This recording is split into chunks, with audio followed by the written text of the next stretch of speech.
Bueller? He's sick. My best friend's sister's boyfriend's brother's girlfriend heard from this guy who knows this kid is going with the girl who saw Ferris pass out at 31 Flavors last night. I guess it's pretty serious. Thank you, Simone. No problem whatsoever.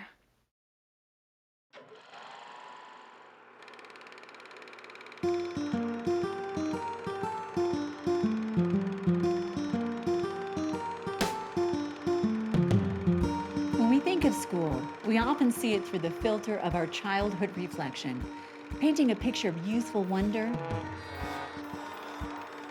wholesome learning, nostalgic memories, an innocent coming of age.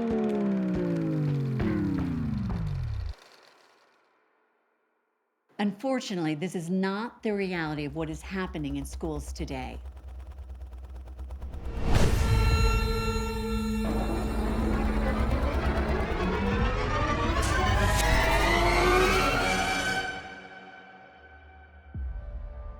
Today, we are being bombarded by images of the real state of education, and it's dividing our country and drawing nationwide attention and media coverage. Why would they not want parents to see what teachers are teaching their kids? A teacher was reading books on transgender identity in a kindergarten classroom. A disturbing video showing a student pummeling a teacher. I don't want my son seeing a police officer with a KKK hood on pointing a gun at a child's face. Parents are fuming over a sex ed course. Too graphic for young students. The principal has been segregating students by race. I don't think parents should be telling schools what they should teach. The Justice Department continues to treat parents as domestic terrorists. It was supposed to be back to the classroom today for thousands of Chicago public school teachers and staff, but some are saying no, and the Chicago Teachers Union says they shouldn't have to. Let's deny this off-key band of people. Let them die.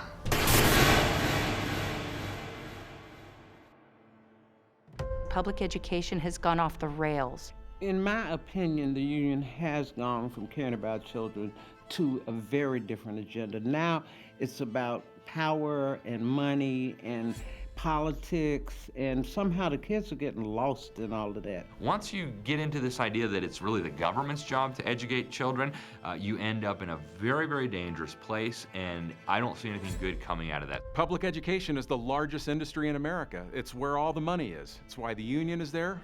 It's why it's so corrupt. When we look at this radical agenda, the way our children are being exploited and the way parents are getting shut out, it comes down to one fundamental question. Whose children are they?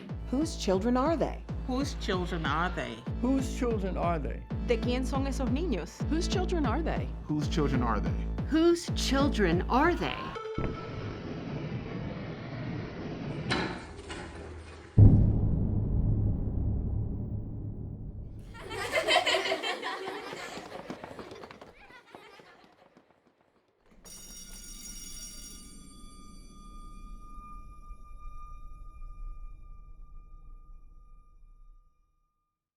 Whose children are they? Well, this is not a debatable point. This is a function of nature and natural law and the very basis for the American Republic, that it is the right and responsibility of parents to direct the education and upbringing of their children. Where did this idea come from that we're even asking whose children are they? How did this become a debate about who our kids belong to? Why are teachers and administrators and unions all of a sudden thinking that they own these kids and they know best how to bring them up? The Western tradition, especially in America, parents are the real parents of children, of their children. They are the ones teach their children the value. But the school is taking over that role. At the heart of it, what we're seeing is a clash of two worldviews. Cultural Marxism and the Western civilization view based on the Judeo-Christian values.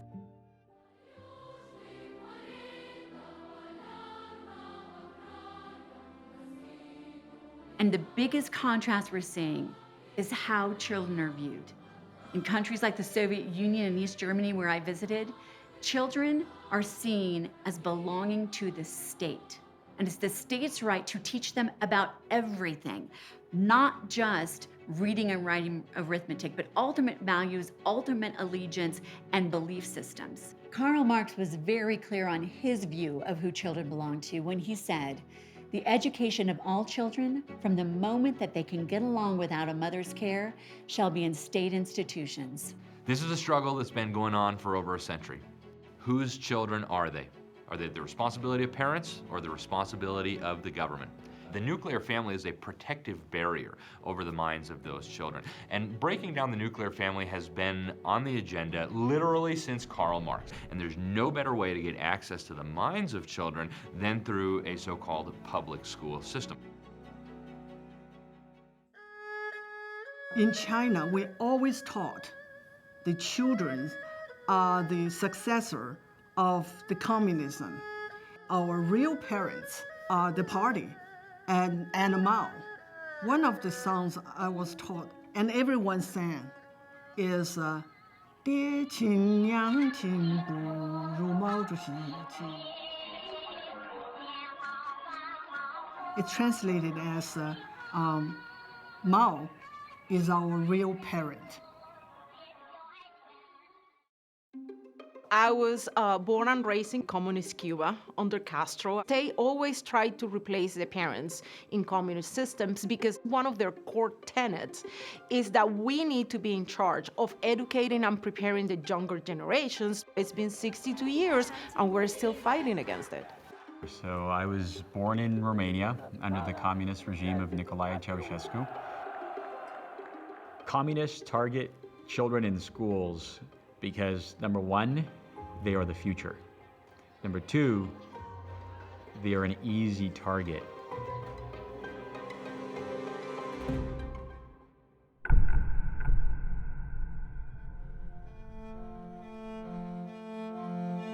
John Dewey is the single most important character in the history of our modern educational system. There isn't even a close second. He believed so thoroughly in Marxism and communism that he went to the Soviet Union and wrote back these glowing reports that appeared in the New Republic about how wonderful the system was. He was especially fond of their school system, which he bragged was instilling a collectivistic mentality into the children. And that's what he wanted for America. In his book, Democracy in Education, is a statement of utilizing education for a political purpose. He worked on training teachers. He worked on training the future leaders of the school system. He also worked on creating the materials that would be used in public schools all across America. Now, obviously, the unions were a huge part of that, especially the NEA. He was made the honorary life president of the National Education Association for very obvious reasons. You know, it's really, in my opinion, incredible that he was able to get away with all of this. It is devastating for the original concept of educating children broadly in all things for the purpose of knowledge and to maintain liberty. But Dewey wins the day, starting in about 1914. I grew up in a communist community in New York. Both my parents were card-carrying communists. It was the beginning of the Cold War. There was, you know, the atomic bomb. Everybody was a little nervous. They were both high school teachers. I marched on my first political demonstration, which was a May Day demonstration organized and controlled by the Communist Party. They had big banners that said Local 555 of the Teachers Union, which was controlled by the Communist Party. So the communists have been at it a long, long time. Our American founders told us the only way to keep a free republic is with a well-educated and moral citizenry that can self-govern. So the communists, through Dewey and the teacher unions, intentionally undermined our educational system. Here are a few of the 45 communist goals that were actually read into our congressional record in 1963. Goal number 17, get control of the schools. Use them as transmission belts for socialism and current communist propaganda. Soften the curriculum. Get control of teachers' associations. Put the party line in textbooks. Goal 32. Support any socialist movement to give centralized control over the culture, including education. Goal 41. Emphasize the need to raise children away from the negative influence of parents. Goal 31. Belittle all forms of American culture and discourage the teaching of American history. Goal 30. Discredit the American founding fathers. Goal 25. Break down cultural standards of morality by promoting pornography and obscenity in books. Goal 28. Eliminate prayer or any phase of religious expression in the schools. Obviously, they've been very successful. Communists had been talking about having a U.S. Department of Education since at least the 1920s and 30s, and they wanted this Department of Education to de-Christianize, to make the schools less patriotic, and to teach communist propaganda. A real turning point in America's educational system came in 1965 when they passed the Elementary and Secondary Education Act signed by Lyndon Johnson.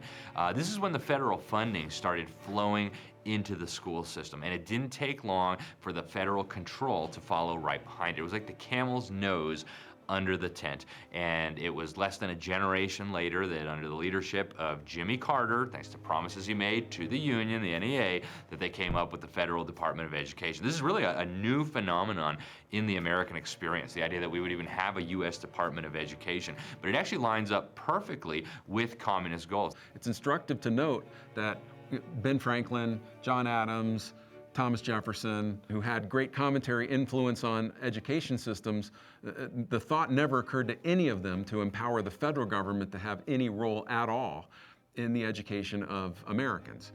The Constitution gives no authority to the U.S. government to meddle in the affairs of education.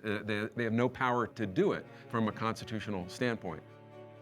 What do I think about people who defend socialism saying that it hasn't been implemented correctly? Well, we have a saying for that in Cuba, and the rough translation is that it's very easy to swim when you are out of the water.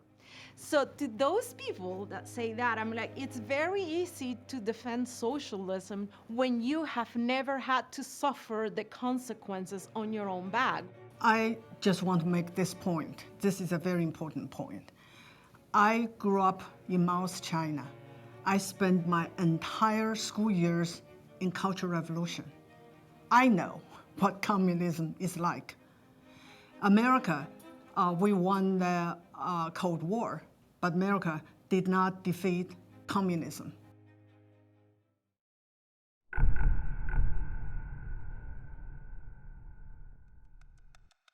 If you want to understand the priorities of the union, follow the power and the money. Union leaders live a limousine lifestyle. You can see that disparity, between the average classroom teacher and the person who supposedly is representing them at the top of the union pyramid in Washington or in a state capitol. And of course, we never discuss the fact that the per student amount of tax dollars that are spent has skyrocketed. Between 1992 and 2014, per-pupil education expenditures actually jumped by 27% after adjusting for inflation nationwide. But over the same period, real teacher salaries, after adjusting for inflation, actually dropped by 2%. So we're throwing more and more money into the system, but it's not actually going to individual teachers in the classroom because of power dynamics and incentives on the part of the union bosses. And we don't look at also the fact that the levels of administrators versus teachers has skyrocketed. And if you look at more recent data, between 2000 and 2017, Education Next has documented that nationwide, the number of students in the system increased by 7%, the number of teachers in the system increased by 8%, the number of principals and assistant principals increased by 33%, and finally, the number of administrators in the system increased by a whopping 75%.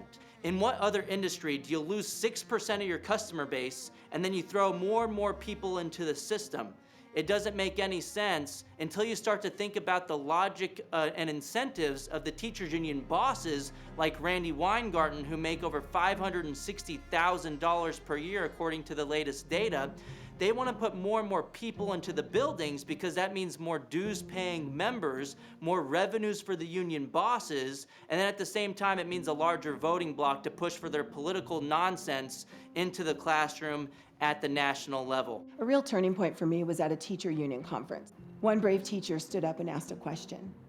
She asked the question all of us wanted to ask. Why are you spending our money on politics? We don't want our money spent on politics. We'd like to have a voice. They shut her down immediately. They harangued her, they silenced her, and while doing so, they silenced all of us. And you see it in like teachers' meetings, for example. Can we keep politics out of this? And teachers would come back and say, well, we are a political body. You know, this group of teachers is a political body. No, we're not. The teachers union has basically been a monolithic organization when it comes to pushing a certain very liberal viewpoint. 94% of the teachers union's political spending goes to Democrats.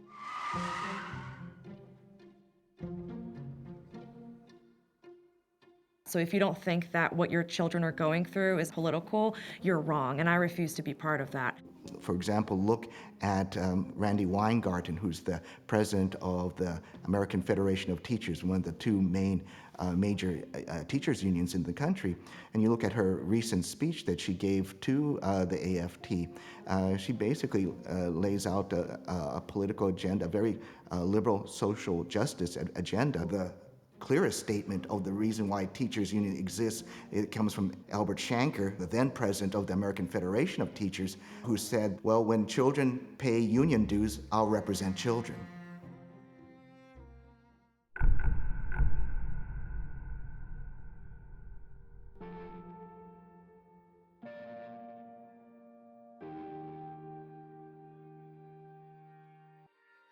There's so much damage done by the lockdown on the students. Keeping kids out of school has definitely been a detriment. It was a horrible policy. It has been absolutely heart-wrenching watching what the kids have gone through and their emotional roller coaster. Days turned into weeks and then months. I can't imagine that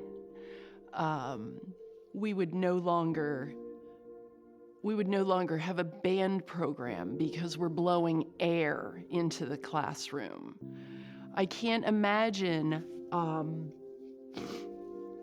having to be masked and told we're not allowed to sing. They're not allowed to express joy or beauty. I can't do that. It's gotten so absurd. There are viral images of band students trapped in little individual tents trying to play their big instruments. It's ridiculous. Also during the shutdown, many educational experts said that children have lost over a year's worth of learning. We have no idea what has happened to this generation, and we may not know for years. For young children, you can picture them sitting there 4, 5, 6, 7 years old in front of a screen for hours at a time. I've never seen such absenteeism. And even when we were saying that they were here, many of my kids would be in bed. Some of them would be sleeping. Some of them would be watching YouTube while they were in class, other cartoons. This has created what many child development experts have called the invisible child syndrome. They're not seen, and they feel completely disconnected from any other human being. I heard from a kindergarten teacher recently that when the children finally came back, her heart was broken because they didn't even look at each other. They didn't speak. They did not act like normal children act. Right now, there's 1 in 5 children that have neurological issues in school. No one questions why there's an epidemic of children who cannot focus, who cannot think, who cannot memorize. That is what we need to be focused on. Early education is really about socialization, and these children had exactly the opposite.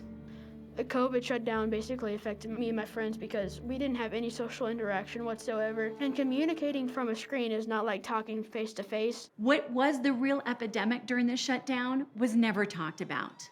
And that was the epidemic of suicide, depression, drug abuse, and alcohol use. Mentally, I just entered a deep state of depression would be the word for it. I was just really sad. I'm stuck in my house where I can't do anything. I don't remember the last time I touched a textbook. I don't remember the last time I hung out with my friends, which affects me like mentally because my friends are a big part of like my life. I was cooped up in my room, and slowly but surely I started to get depressed. I actually started cutting myself, and everything just hurt, and I didn't have anyone there to help me out with that. I couldn't go to my friends. I felt really alone. No, I felt helpless. There's nothing I could have done to make anything different.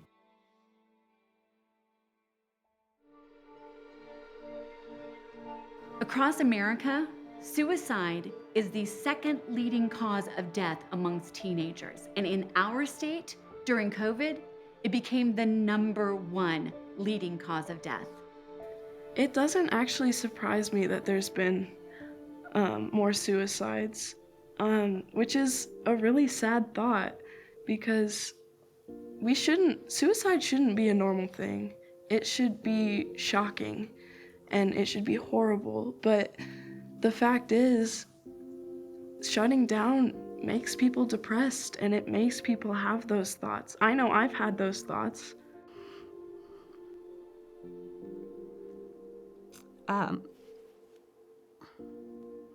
A couple of years ago, a child who had been a friend of my son's took his life.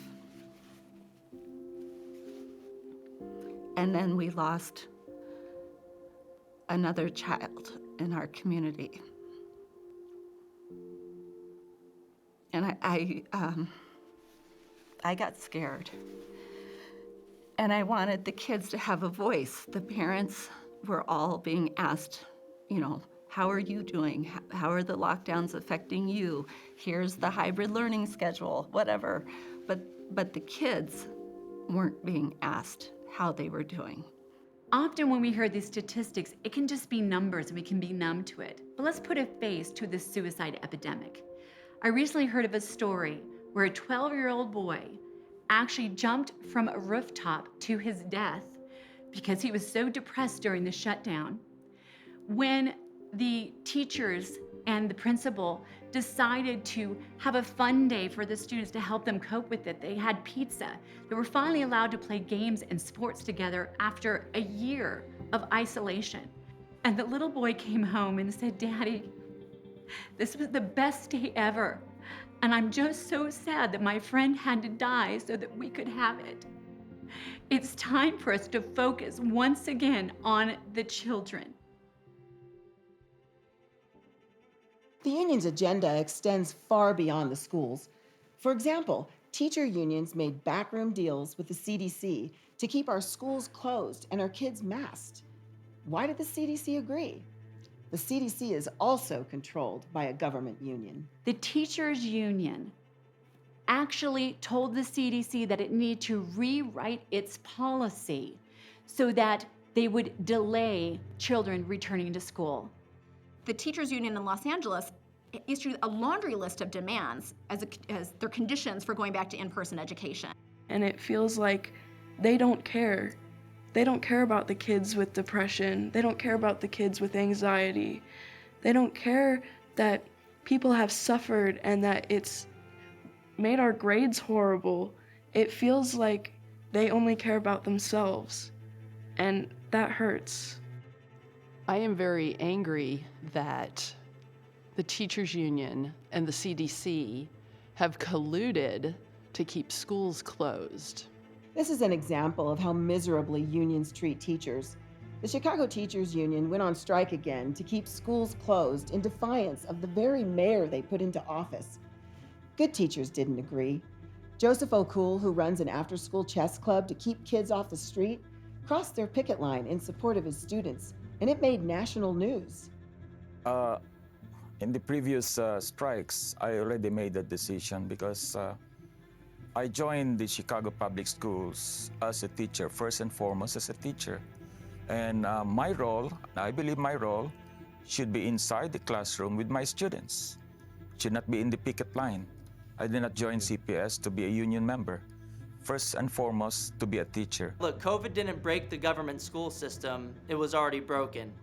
Since the start of this, in March of 2020, the private schools were open essentially the entire time. They were able to figure it out, or they were fighting to reopen. The public school teachers unions were fighting for the opposite. They were fighting to keep their doors closed. And the main difference there is one of incentives. One of those sectors receives children's education dollars regardless of whether they open their doors for business. And you still have some of these teachers unions fighting to keep schools closed. But it's even worse than that. It's not just that they could keep your money regardless of whether they open their doors for business.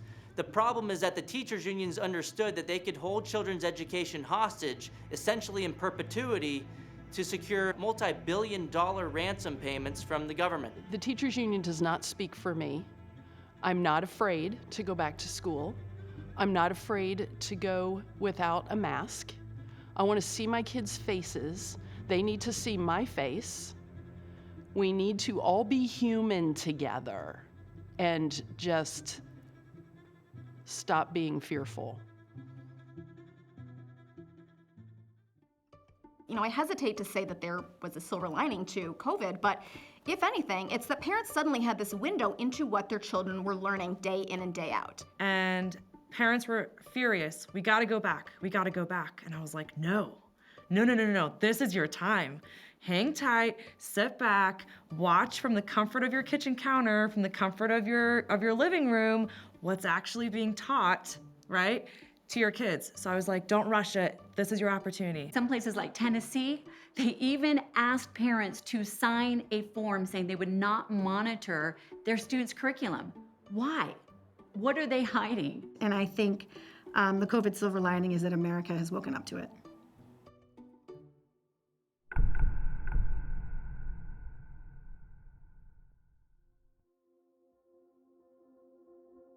I don't understand how you can be born a racist. Like, you're 1 year old and you're saying racial slurs. Like, I don't get it. I don't think that any kids are born racist. Babies aren't born like with any knowledge at all. Someone has to tell them what to do and what not to do. I hear people say that, oh, well, Martin Luther King would have been for Black Lives Matter. He would have been for critical race theory.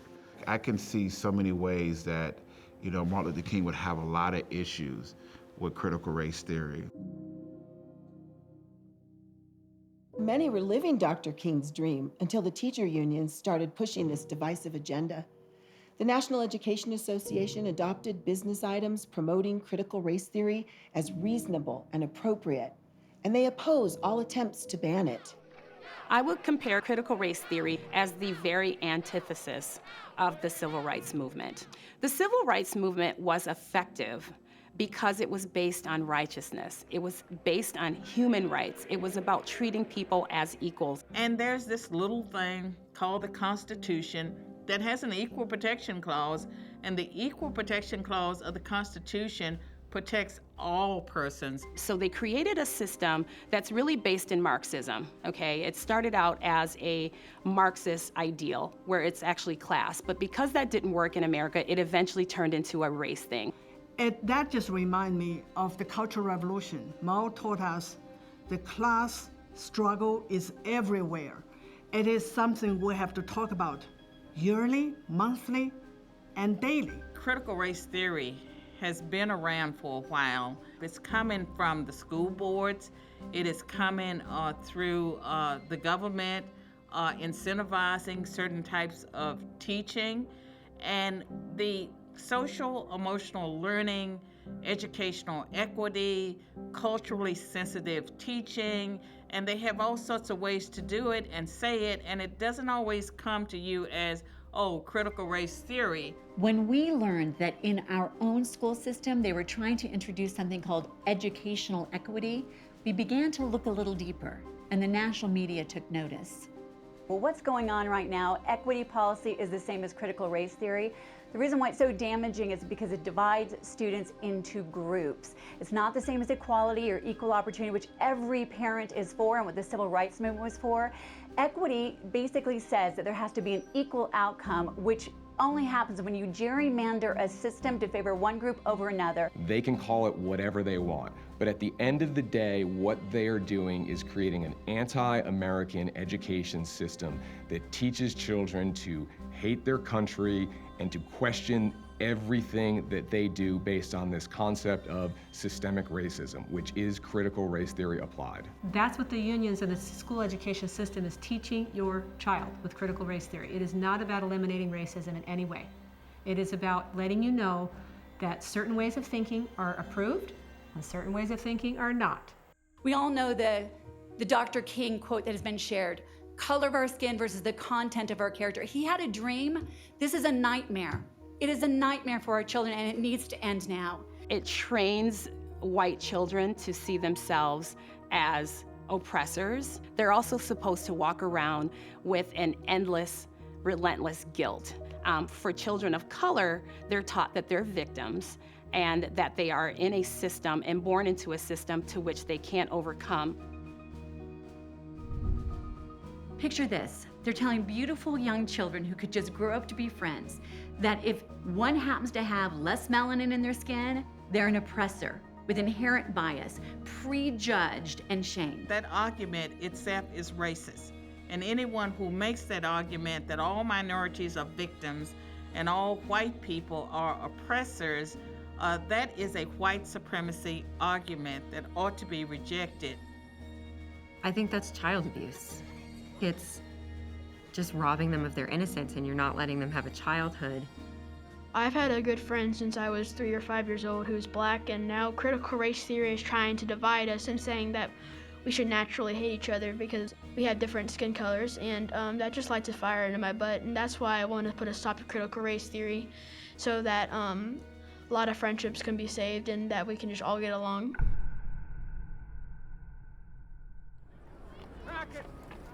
It was my teacher trying to say that all white people deserve to pay for what we did in slavery and how racist we are, and that makes me so mad. Telling a beautiful young child with lighter skin tone that they are somehow personally responsible for the evil and horrors of slavery would be like telling a beautiful child Japanese descent that they're personally responsible for Pearl Harbor. Everyone knows that doesn't make any sense. It's time for common sense. I also have teachers say they are guilty for their whiteness. That's absurd. That's the most crazy thing I've ever heard. You know, just one example, Wake County Public Schools, North Carolina, nobody thought it was gonna happen there. Professional development, teachers were told to decenter their whiteness. They have trauma-infused yoga. That's a new one. And this whole notion of white privilege is an absolute insult to me. And I've told some people to their face that it's an insult. And it's always interesting the reaction I get. I've had people push back and just insist that they have privilege. I want them to stop and ask yourself, do you realize what you're saying? That's just racist. You are textbook, not the new definition. You are the old 1970 definition of racist. You're not helping. I was told I have white privilege.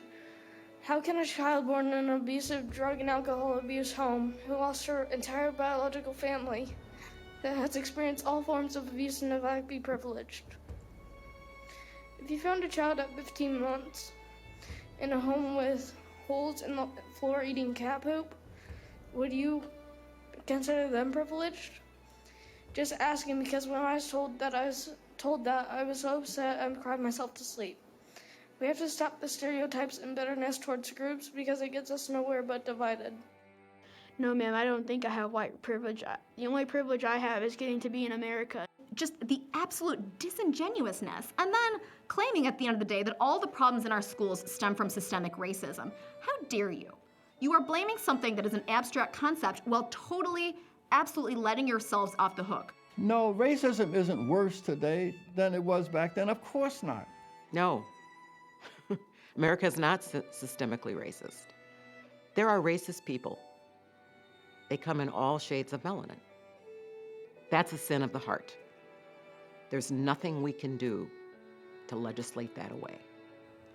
All of these changes that are so progressive are actually completely regressive. I think what we're doing is we're setting ourselves up to go backwards. Let's don't do that. Let's move forward. Parent Kyla Posey says she can't believe a principal thought separating students according to race was a good idea. Just disbelief that I was having this conversation in 2020 with a person that looks just like me, a black woman. It's segregating classrooms. You cannot segregate classrooms. You can't do it. Well, I don't have any guilt for who I am or how God made me, but our schools tell us that I, just because of the color of my skin, am immediately racist to black people, to minorities, and I've also been called a neo-Nazi, a fascist multiple times on social media. I have a special treat for white America who feel guilty. I'm a self-certified racial exorcist. So therefore, I can just wave my hand and you're exempt. Racism has been exorcised from your body. You can go on down and live your life.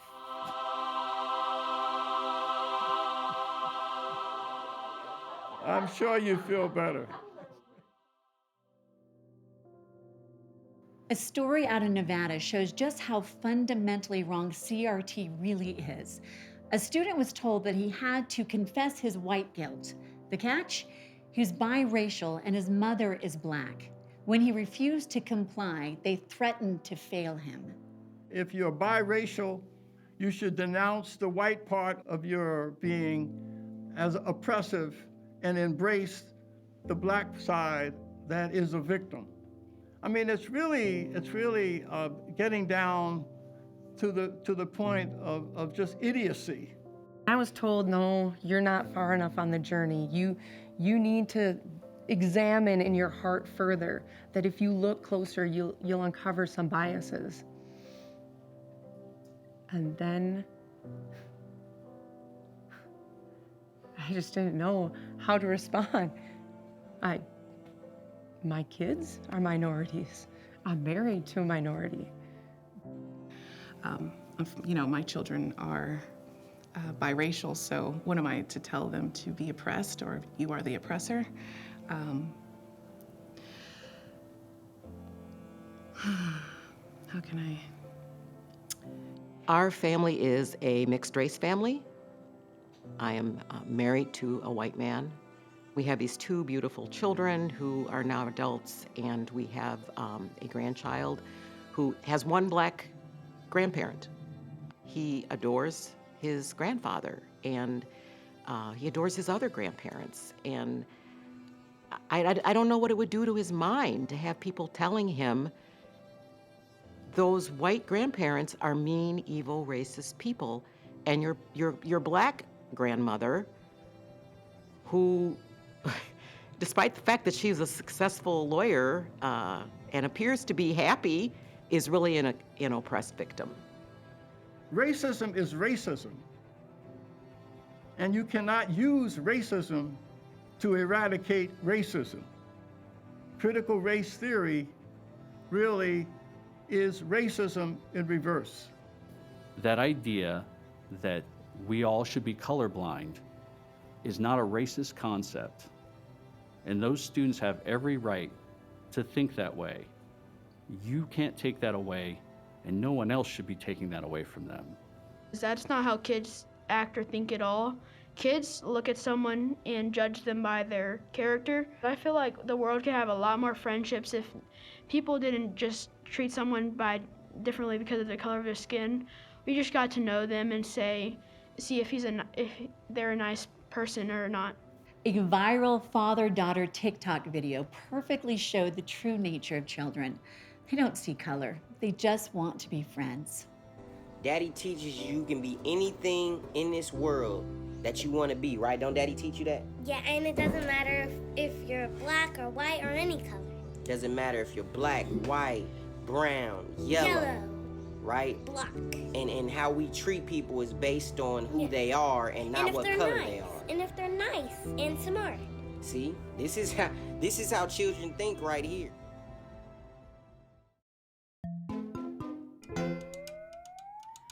I've had several encounters with woke young white progressives, bless their hearts, and I say that in the Southern sense. Black Lives Matter and them being just white millennials. They think they know what they're talking about by raising a fist. I went through a Wendy's drive-thru, and this white woman, she was like, Black Lives Matter. And she was like, we stand with you. I was in complete shock. I was like, what are you doing? You sound so dumb. You don't even know my name. Like, it's just, I find it ridiculous, and it's just like really humiliating for them. But yeah, that's my viewpoint on that.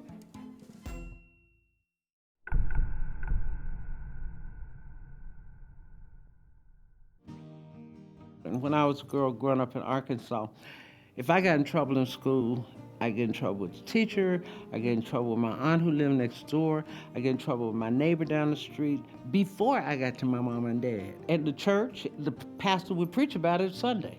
I was worn out from being in trouble by the time I got home. And I was like, well, is there nobody that doesn't know I got in trouble? You know, and my dad would say no. The decision was made that there was a disparity in discipline between primarily black students and white students. No one's bothered to dig under the covers to figure out, okay, is there a disparity? If there is, what's the cause of it? With the current narrative, the cause is it's because white people don't like black students. And so what that has meant is behavior that should get nipped in the bud doesn't get nipped in the bud, because if you, especially under the Obama administration, I'm sorry, should I have said that? I think one of the worst things that happened under the Obama administration was the Department of Education giving a directive to schools that it must end the discrimination of students by discipline, because a disproportionate number of black students were being expelled from school as compared to white. And with restorative justice in the classroom, it made it harder for teachers to discipline students. It made it almost impossible to suspend children who were dangerous and truly unruly. And they were able to dominate the classrooms, and there were teacher injuries, as well as situations where the children who came to school to learn were so intimidated by the bullies that couldn't be suspended that they themselves had higher absenteeism. My school district was trying to lower the suspensions of African American students. By doing that, I felt they were doing it in a fraudulent way. I don't think we were addressing the behavior correctly, just because we wanted to close the numbers. Yes, the suspension rates went down, but the violence against teachers or the students went up. And in one case, 50% of the teachers walked out of the school because they were terrorized by the students. Right now in schools, it is not safe to be a teacher. It's not safe physically to be a teacher because the discipline issues are not taken care of, and it's easy to walk into a situation where you can be hurt. The plight of teachers and kids was perfectly articulated by an award-winning Wisconsin teacher who resigned her beloved position because of policies that turned her school into a war zone. A teacher was taken away in an ambulance with a bleeding head wound caused by a fight among 3 students. Another teacher was physically attacked by students trying to set off a deadly allergic reaction on purpose, causing her throat to close and her to struggle to breathe. A student was held down on a table and his legs put into vice grips so that other students could take his shoes. A student had his pants and underwear pulled down, exposing him in a crowded hallway of students. Another student approached a group of teachers and pulled his pants down and touched himself inappropriately while laughing at their requests to stop. Male and female students this year are slapped on the buttocks, pitched in the chest, kicked in the groin. Just last week, 2 students laid on a table in the classroom and kissed each other heavily and pretended to have sex while a substitute teacher tried to get them to stop. All of those things I just mentioned happened in the month of May. I would not survive another year in the toxic setting at Washington. I must resign, even though I have a broken heart, because I cannot survive in this unhealthy and unsafe environment any longer.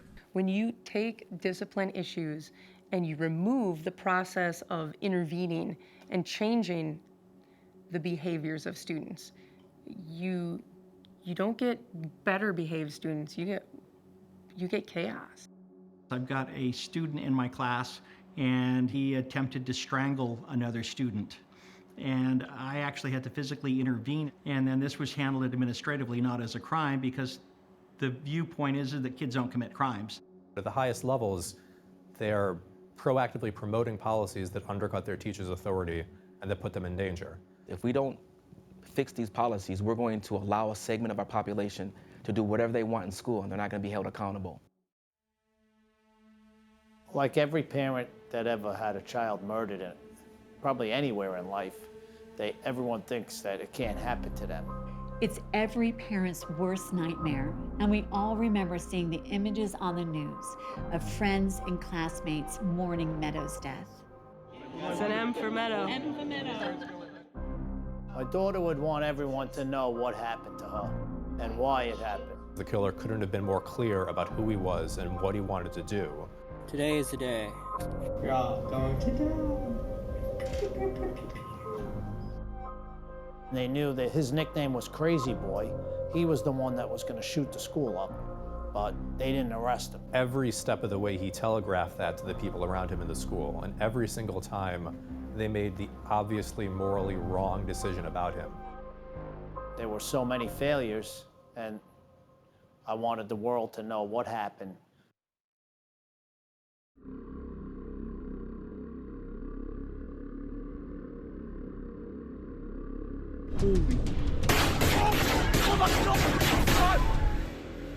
And my daughter was murdered at the school.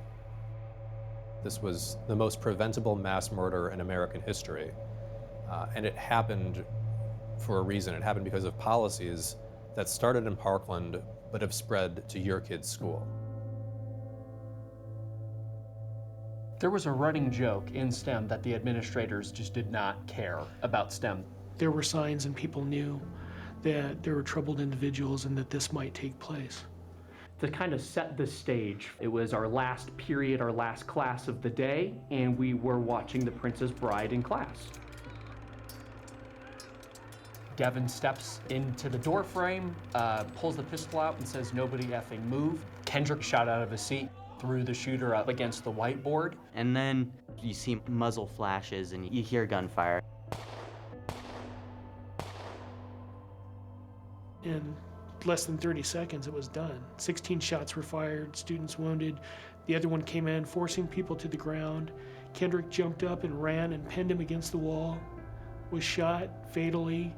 While Kendrick was laying on the floor at the crime scene, they were making phone calls to attorneys. And we were up until like 5 in the morning. But I didn't sleep. I was waiting for him to come home. Yeah, we were waiting for him to come home. We were waiting to hear the Jeep. I mean, these people are morally challenged. They're beholden not to parents, not to kids, but to their ideological interests and to these ideological pressure groups. And when we talk about the ACLU, the Southern Poverty Law Center, the NAACP, they're all part of one broader institutional juggernaut on the left that the teachers' unions are inextricably linked to. The superintendent, before my daughter was buried, was blaming the NRA and we need more gun control. So after the Parkland school shooting, kind of two groups of students came forth, and one got a lot more media attention than the other, right? One group said, we blame the gun, we blame the NRA, we blame Republicans, we blame Trump. Let's march on Washington and make national policy change. The other group said, we all knew that he was going to do this. We knew it was him while it was happening. He threatened to kill us, he threatened to rape us, he threatened to kill our families. We saw something, we said something, and they did nothing. So the vigil that was held at Highlands Ranch High School, I was going there because, you know, my parents felt it was a good idea to have the support of the community and to show your support for the community, you know? Like, I was one of the kids that got shot. I was there with Kendrick. The vigil was supposed to be for the students to get together, have a candlelight ceremony in remembrance of Kendrick and what took place. That's not what happened. We became paralyzed by the NRA. It was organized by Moms Demand Action. Gun violence is now so commonplace. The organization slowly consumed and took over the vigil. Many of Kendrick's friends were brave enough to stand up and shut it down because it kept becoming more and more political. Wait, I'm gonna stop everybody. I just recognized that this wasn't celebrating Kendrick's life really at all. It was a shame that a lot of people, there would have been a lot of people able to speak on his behalf that did not get to. We can't be used for a reason for gun control. We are a people, not a statement. This was not a vision. This was merely a political stunt. This is not what we wanted for Kendrick. We didn't want Kendrick to be a problem. Knowing Kendrick personally, without saying anything explicitly, he wouldn't be happy. He would have walked out with those students or would have turned his back and would have been like, shut up, this is stupid. Parents need to talk to their teachers and ask them, hey, is there a student in my class, in my kid's class, who shouldn't be there? Are you supported when you bring discipline problems to your principal? Are things being swept under the rug in your school? And hopefully the answer is no, but if the answers to these questions are yes, then you need to talk to other parents, raise awareness, and go to your local school board and address it with them.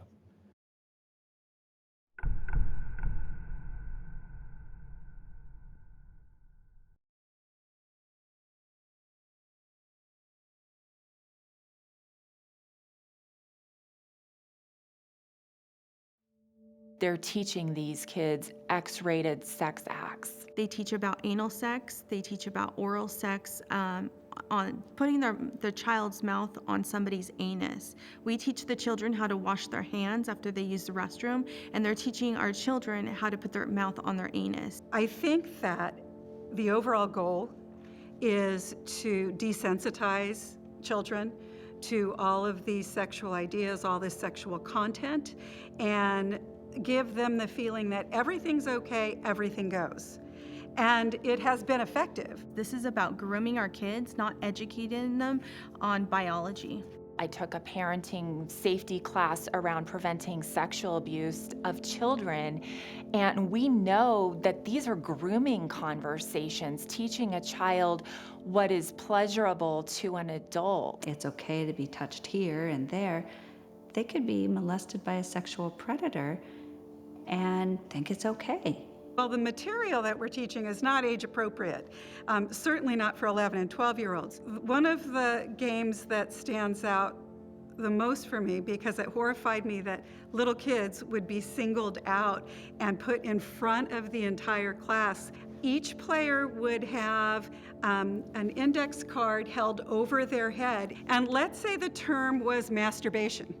And the students' team members shouting clues at this student to try to get the student to guess the term. Imagine being an 11-year-old girl with an entire class of girls and boys shouting at you clues for you to guess the term masturbation. Another game that we were instructed to use with the students was to instruct them in the proper use of condoms. Each student would have a condom, and at the word go, each member from a team would run up to the table, put the condom on this penis model, and then run back to their group so that the next student could do it. So when Sarah was 11, I found a piece of paper in her folder, and I couldn't believe the words that were on this paper. We're talking extremely uncomfortable words. Words like masturbation, erection, ejaculation. Words like that for an 11-year-old girl. It was called comprehensive sexual education, and that was the key word, and I got a hold of all the sex ed curriculums. These books are found on the resource links for the kids. This is for elementary school. This book is for 4-year-olds, and this particular book that's available to kids online, it talks about deeper manual sex. What is it? How do you do it? And that's actually fisting. How do you insert your fist in somebody's anus? Because they're teaching this to 10-year-olds and the teachers know that this activity will make the children very uncomfortable, the teachers are trained to make this a fun activity. And one of the ways that they're teaching them to make this a fun activity is by yelling out the different slang words that they've heard used to refer to the male and female body parts. And I'll just read you some of them. I have always been very uncomfortable even reading these out loud in my presentations, but I'll do it now.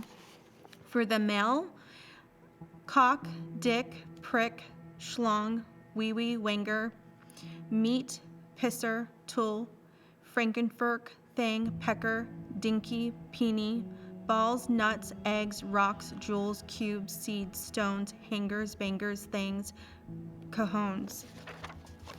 For the female, clit, bud, pea, man in the boat, spot, pussy, cunt, muff, stuff, quim, box, beaver, honeypot, hole, thing, snatch, pontang, pooty, slits, twat. For our 10-year-old children. Sorry.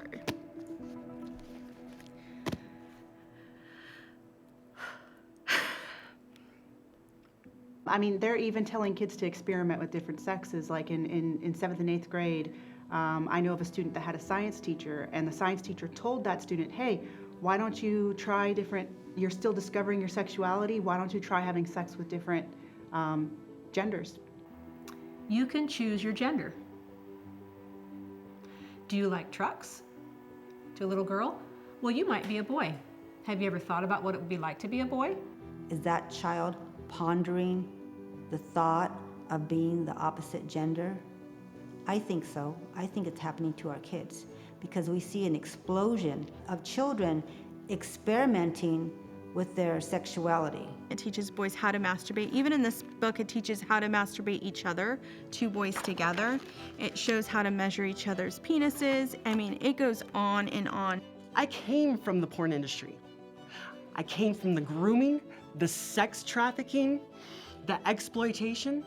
Imagine my surprise when I saw my old world in our current sex education curriculum for children.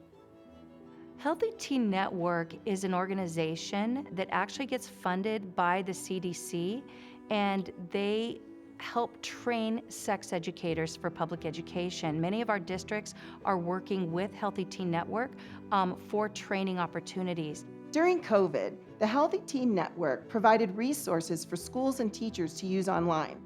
One of the lessons taught in 2020 was called 5 Tips for Your Sexual Health During COVID-19. The tips are outrageous. Tip number 1 tells children to sext. It claims women feel more empowered from sexting, and the lesson provides 54 ideas for sexting that include talking porn, handcuffs, and threesomes. The second tip was use solo sex or masturbation, and then the lesson taught kids how to do it. The third tip was to look at porn. It claimed that porn is a healthy part of sexuality, and they provided links to videos and a toolkit. The fourth tip was to date yourself. And the fifth tip was to go online and engage with sex experts who will teach you, quote, how to use sex toys, tips for dirty talk, communication and consent, or how race, class, gender, and power show up in sexuality, end quote. After we researched thoroughly, we found that it was Planned Parenthood, the ACLU, teachers' unions, and other very far left advocate groups that had lobbied and funded the California Healthy Youth Act and promoted programs like Teen Talk and the curriculum that we're now forced to provide to the kids. Even though teacher unions push this sexualized content, most teachers would never teach it. But when teachers refuse to teach it, the schools can bring in so-called experts. That's why Planned Parenthood has contracts with school districts all over the nation. For the schools to be able to teach the comprehensive sexual education, their IT department actually has to take off the restrictions off the teachers' computers so they're able to access these things, or else they would not be able to. We already have obscenity laws. Most people don't even know that schools, they're exempt. When they say that maybe the content is not age appropriate, but the way that they're presenting it is age appropriate by putting it in cartoon form, they're using the Amaze videos, and that's actually a resource, a supplemental resource that they call, or a link, so you might not actually find it in the curriculum documents if they do show them to parents. Activist teachers are using these cartoons to discuss X-rated sex acts with children. Yes, come on, yes, oh yes, aha! In one particular Amaze video, they are showing an interaction between a male and a female, and the female has a little white shirt on, and her buttons burst open, and her very large breasts pop out, and then his penis turns into a lasso that he lassos around to go catch her, and then they're in bed together. And then even if you look at the bedpost, it's formed as penises and breasts. I really need to figure out what is going on in our little daughter's classroom. She's in first grade. The teacher put on the Queer Kids Stuff video, and it's put on by activists, and they teach from everything from homosexuality to transgender ideas to drag queens. We got forwarded a teacher email. And in the teacher email, it says, teachers, we want you to intentionally weave gender fluidity into every aspect of your lessons. In test questions, essay prompts. Math. Yeah, we said, what does math have to do with this? So I immediately responded to the teacher's email saying, I'd like to see the curriculum in advance. He let me know that he didn't have the curriculum. I should reach out to the principal. She said, well, I don't have that information. So I went back to the teacher, it kind of back and forth, and finally found out it was a pediatrician who was coming on campus to teach. And I called that pediatrician's office multiple times and asked to see the curriculum in advance, and there was never any response. What was really frustrating is that then it was taught, and I found out afterwards, and never really had an opportunity to opt him out. Something happened in Rockland, California. There was a kindergarten boy that came to the classroom towards the end of the school year, who was going to announce to the classroom that he was now going to be identifying as a girl. And what he did with the help of his parents and the school administrators was he went into the restroom at school, changed into a dress, and came out and was now being called by a female name. The children were traumatized. They really didn't understand it, actually. Some of them cried at the thought of becoming the opposite gender. Some of them didn't say anything to their parents because they really didn't have an understanding of what was happening. But it exploded across the state, across the country. It became national news. I can't believe that we live in a world where not being okay with this has put you in such a difficult situation that you can't show your face. I think that says a world about what we're talking about here. So Susan, tell everybody what your experience was with your child. My daughter was taking a bath, and she got up out of the water, and her hair was slicked back, and she saw a reflection of herself in the drain in the bathtub, and she started shaking and crying because she thought that she looked like a boy. And she was like, Mommy, I don't want to be a boy. I turned into a boy. I really wish that I had had the opportunity to talk to her about this first, and even the opportunity to opt out, and maybe keep her home for the day if they had to discuss this. I mean, obviously you should have that choice. And all of this was done without the parents knowing that the child was going to have a coming out announcement in the classroom. And teachers' meetings multiple times in two different school districts where we were specifically told the parents are to be kept in the dark. So for example, if a student wants to go by a different name, let's say a name of a different gender, right? You're not supposed to let the parent know that. And so they've had situations where a parent will, or the school will call home and ask for the name of the new name, right? And the parent has no idea what they're talking about.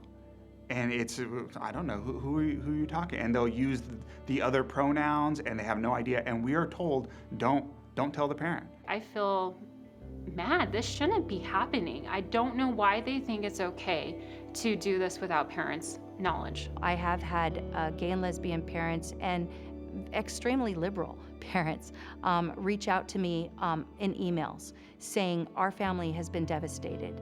Our children or we have a child who's identifying as another gender. They've totally shut us out. They're, doing things on the sly without us knowing. They're changing their body. They're wanting to mutilate their bodies. And their parents are, they're heartbroken. This is tearing families apart, whether it be a gay family or not. These are families, and they should all be respected. I think we need more transparency laws. So I know that there are some organizations that are fighting for transparency laws. So what parents need to do is ask their district to put all lessons online so that parents can look at them.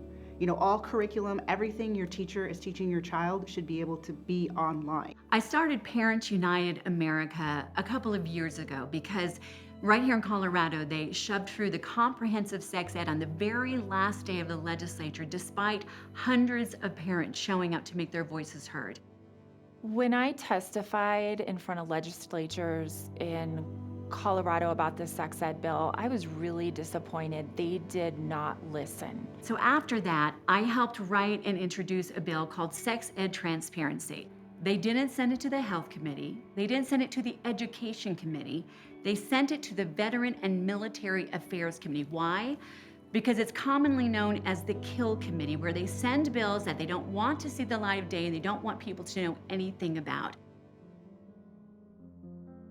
We have so stepped through the looking glass that you see people from every walk of life joining together and saying this is no longer common sense. I've been connecting with self-proclaimed radical liberal feminists who are stating that everything they fought for since the 60s is being eliminated. Title IX, its original intention was to allow girls the opportunity to compete in sports and get scholarships. That's being eliminated as they're now being forced to compete against biological males. The first race that I competed against a transgender athlete was during my freshman year. And once the gun went off, the transgender athlete took off flying and left all of us girls in the dust. I knew right then and there that some girls would be missing out on great opportunities to succeed, and that women could be completely eradicated from their own sports. The state of Connecticut's Athletic Association now allows biological males to compete in women's sports, and that has had the effect of displacing girls like Selena from podium spots and from advancing to the next level of competition. It really has created an unlevel playing field for women's sports in Connecticut. I know that I'm not the only girl who has missed out on opportunities. There are countless other girls who have lost meets and titles and their drive to compete as hard as they can because they know that they will never be good enough to compete against these athletes.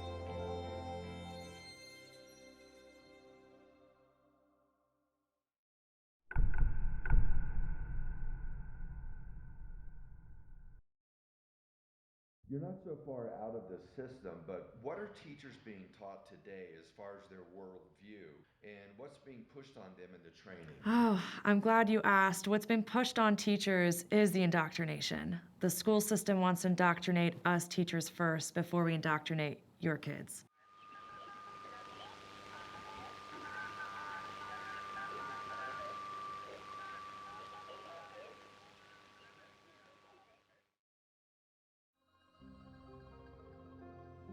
There are two types of teachers, one that are real teachers and one that are activists that got a career in teaching. Some of these activist teachers can't wait to get on social media to brag about their indoctrination of little kids.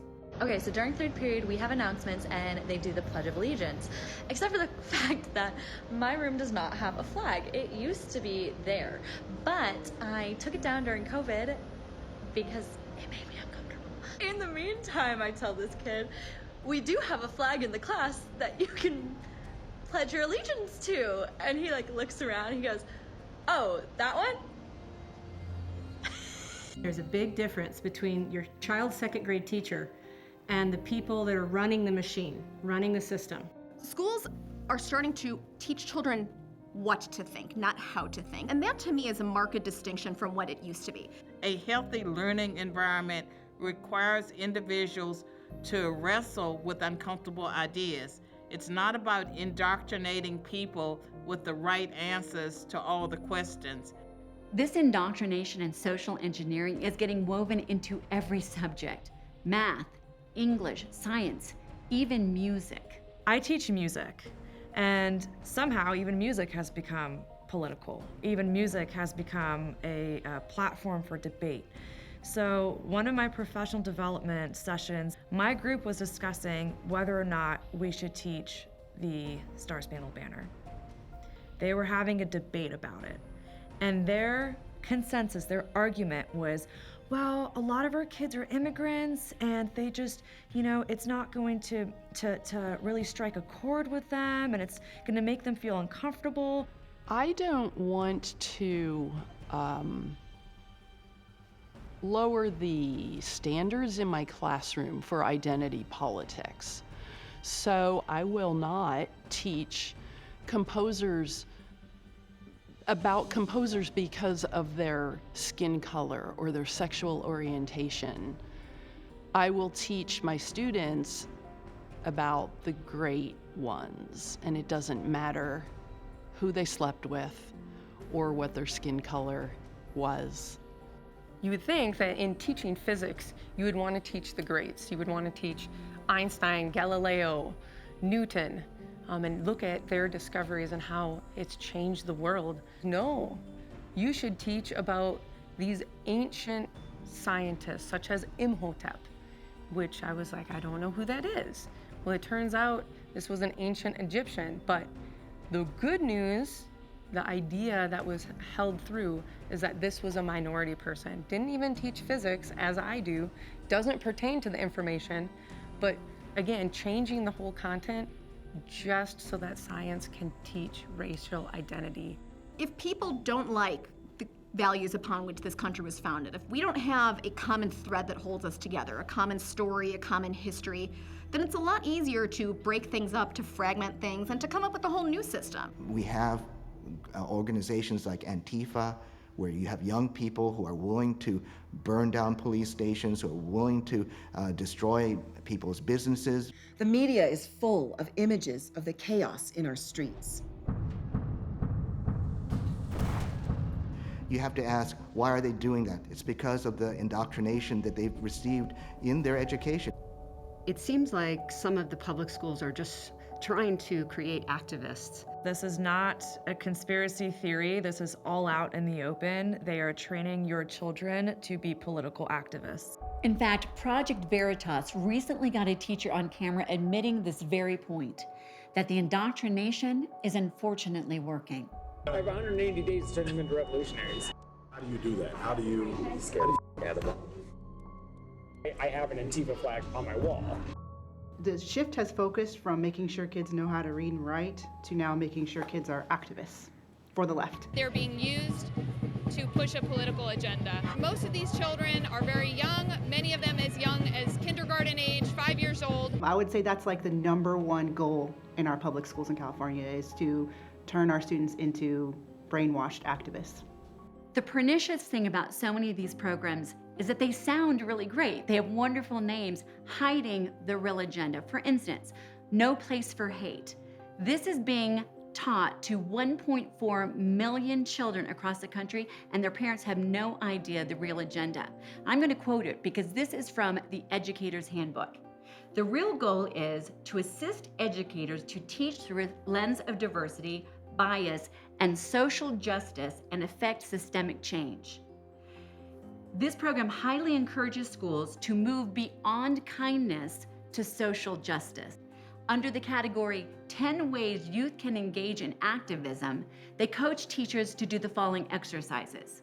Teach children how to engage in walkouts and protests. Children have been brought out of school, out of the classroom, to come to protest. Teach children how to create chants and slogans.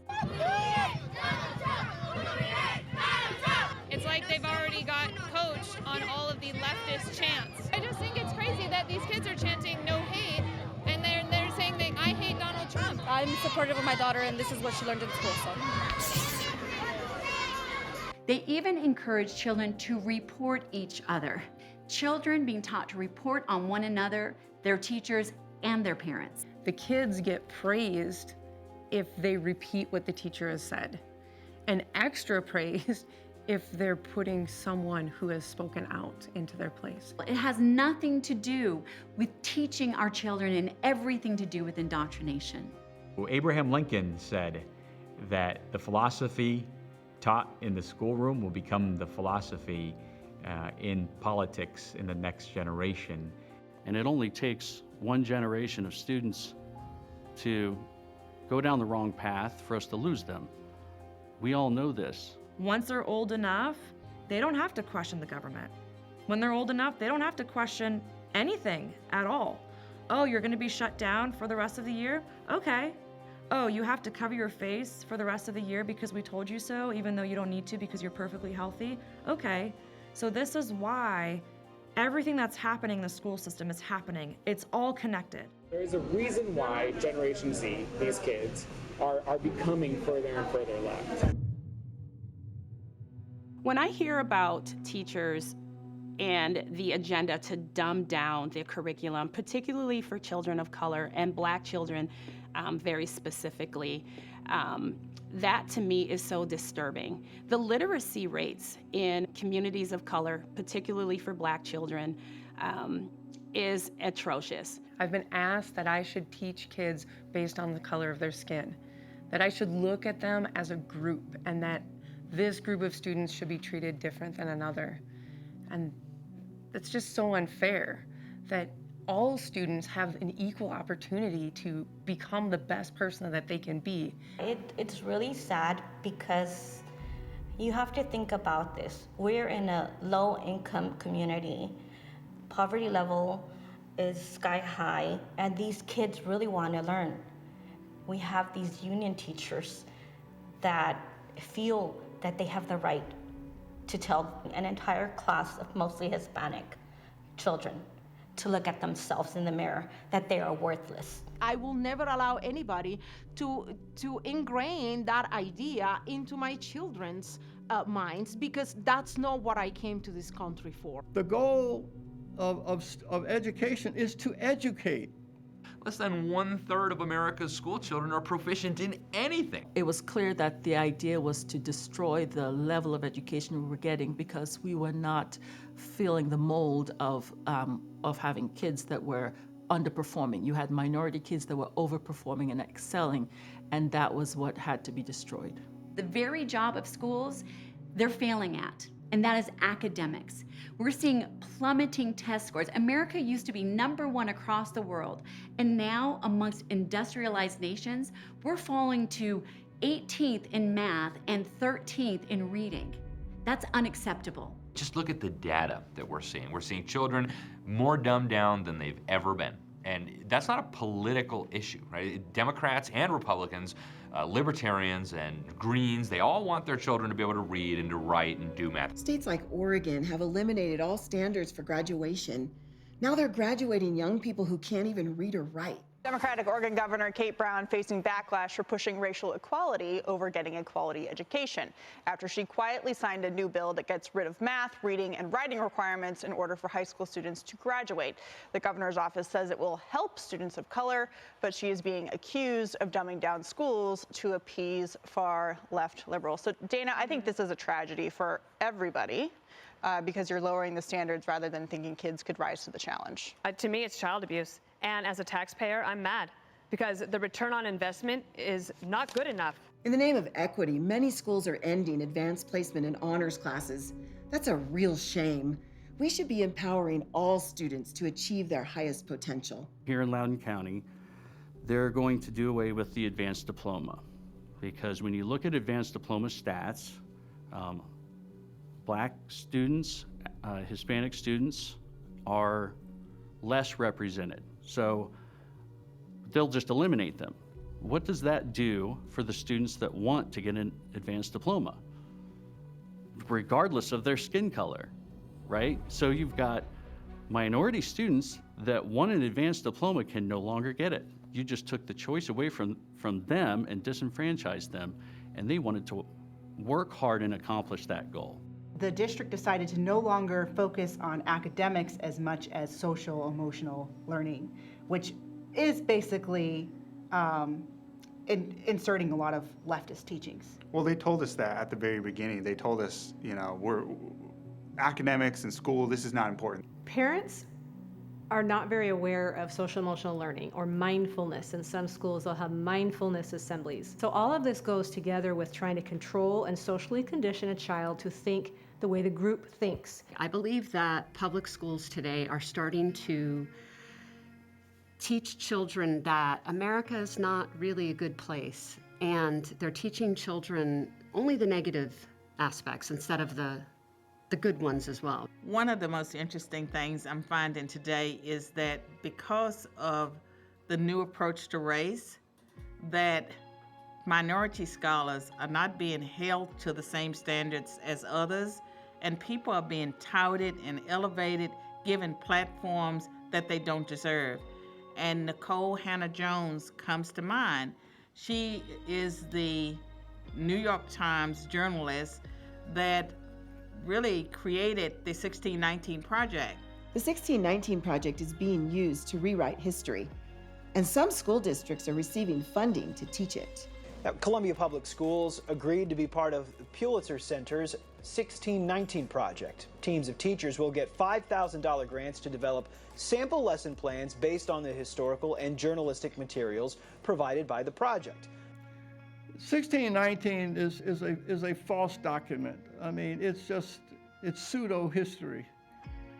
They make a false claim that the Revolutionary War was fought to protect slavery, and then they had to retract it. It was full of historical inaccuracies, such as the founding date of our country was 1619, and people that know history, American history, know that at that time we were a British colony, that our nation has a birth date, and that birth date is 1776. It is revisionist history. It is based on lies. America was not born or created to support slavery. In fact, we have an entire history, mind you, white men who were not slave owners from the North who fought hard and long to end slavery. Belittling all forms of American culture and discouraging the teaching of American history are staples of the communist goals. It doesn't fit the narrative of the political left, and because it doesn't fit the narrative that we're all victims,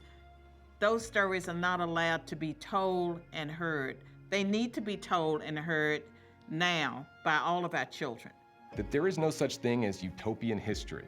There is no such thing as perfect history. But if you only look at the negative of history and you don't look at the positives that come from those negatives, then you're missing the story.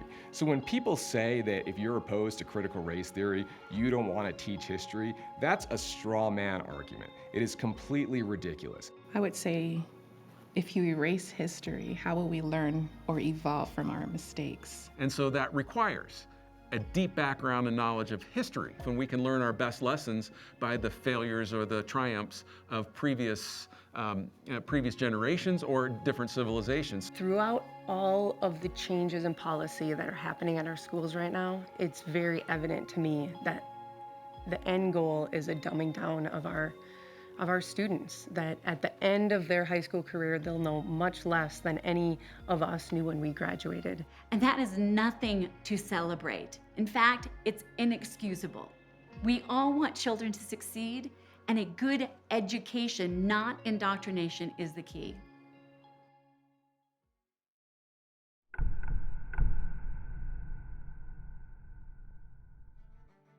In an effort to expose the unions as the root cause of the problems in our schools and the bullying of teachers, I was asked to address the nation at the 2020 Republican National Convention.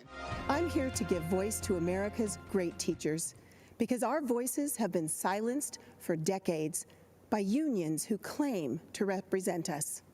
They do not. When other dedicated teachers and I served within the unions, we spoke up in defense of children, parents, scientific fact, and American values. For our trouble, we were brutalized, booed off the platform, barred from committees, shouted down, and even spit upon by union leaders. The day you become a teacher in St. Paul, you're part of a union. It's just, that's the way it goes. No one questions it. You just sign your union card, you're gonna have union dues taken out, and that's it. It's like American as apple pie in baseball. They told me, if you want to teach, you'll sign.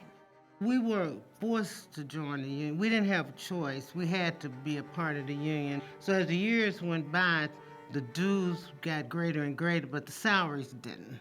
Who do the unions represent? I believe that they represent a small number of teachers that want to reshape society regardless of how the families and the other teachers feel about the direction they want to take us. I was able to figure out that they were giving teacher dues money to Planned Parenthood. I said, I'm done. After being forced to fund unions for 25 years and having them misrepresent me in every way and bring harm to my students, I'd had enough. So I joined as lead plaintiff in a lawsuit to end forced unionism for all government employees in the United States of America. Our case was heard at the U.S. Supreme Court in 2016. As you can imagine, our lawsuit did not go over well with the unions. One union president called us the spawn of Satan. I came to Hershey in 1967, but it wasn't long before I realized that I was in a unionized school. One day I was letting the children out of the room. I closed the door. Knock, knock, knock. Here were these men in black suits and black shoes, looked like the mafia to me. And they started asking me why I didn't want to join the union. I said, well, what do you do for teachers? Do you do anything for students? And they looked at one another, and then they looked back at me as if I had asked the wrong question. And finally, I said, will something bad happen to me if I don't join? And they couldn't answer that. This is called bullying. Bully. They're not interested in tolerance. When I decided to be with my students and cross the picket line, I was the one bullied. And yet I was trying to stand up for my students. I got threatened. People would drive by my house and throw things out the window. They would call and tell me I needed to shut up. One of my friends got spit on. I got screamed at. People are so scared to vote. Some of those members are very hostile. Hostile doesn't even come close to describing the disgusting behavior of teacher union leaders who masquerade as teachers and overpower them. Union activists are a small minority with a really loud voice. Many have seen the video of Michael Mulgrew, president of United Federation of Teachers, openly threatening violence at a union meeting while Randy Weingarten laughs in the background. This is a great example of their bully tactics. I'm gonna grab it right back out of that cold, twisted, sick hand and say it is mine. You do not take what is mine. And I'm gonna punch you in the face and push you in the dirt.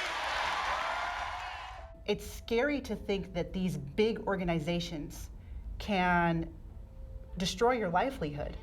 And so yes, the teachers union is really powerful. I went to a school board meeting, I said my piece. Almost immediately, I was faced with infractions that I never had before after a 15-year career. I had numerous infractions I was facing after having 0. I was accused of not being fit for teaching. I was accused of hurting a student. I was accused of not being a quality leader. I was accused of telling lies. I was accused of being a revisionist. None of those are true. All the things I was accused of was all because I was opposed to being forced to be a union member. It's not okay.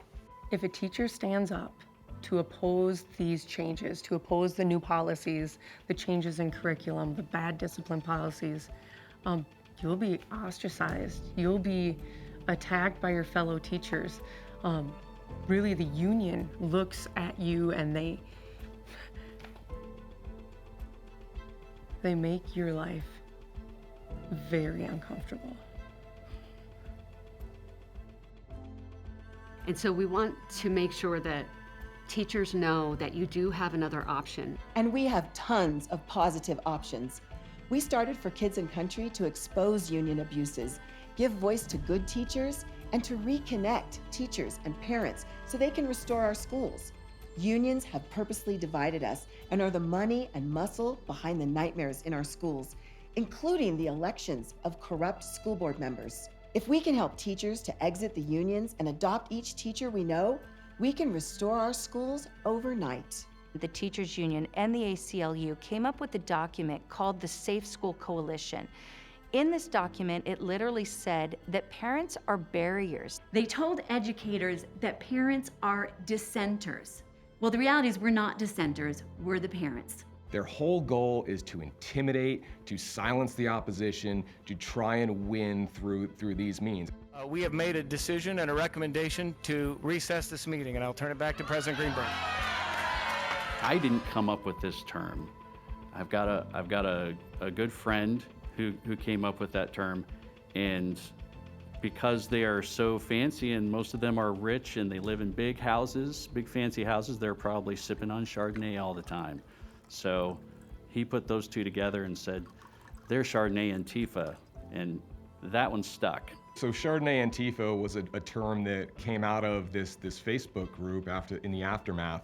You know, really what it is just people out there that they operate in the shadows of Facebook. They don't want to have debates with you. Instead, they want to cancel people. They want to send letters to your work saying you're a racist.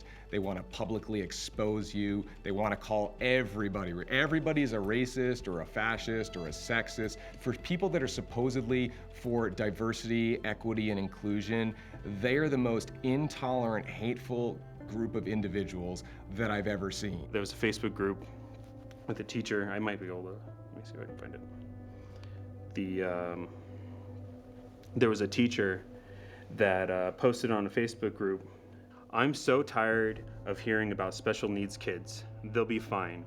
They were retarded before COVID, they'll still be retarded after. Sounds like someone doesn't want to deal with their special needs kid.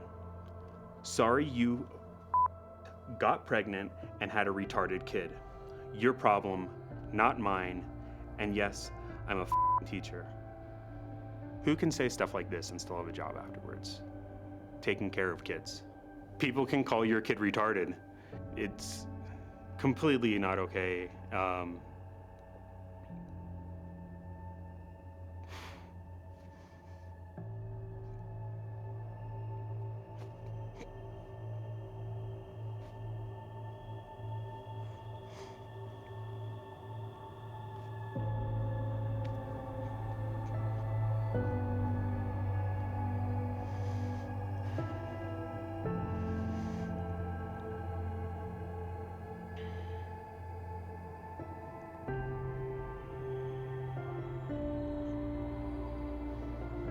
People like that,